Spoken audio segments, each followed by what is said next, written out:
Hi guys! Today we'll show you how to use CapCut templates for viral videos. First, unlock your phone and open CapCut.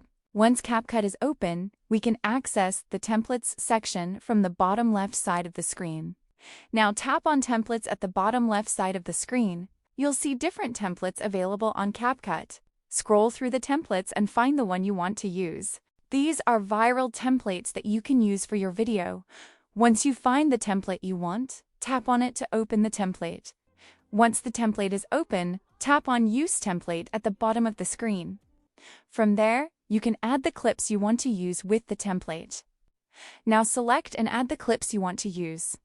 Once you've added your clips, tap on Next at the bottom right side of the screen. After tapping on Next, CapCut will create your video using the selected template and clips. Once the template is created, you can continue to the final step.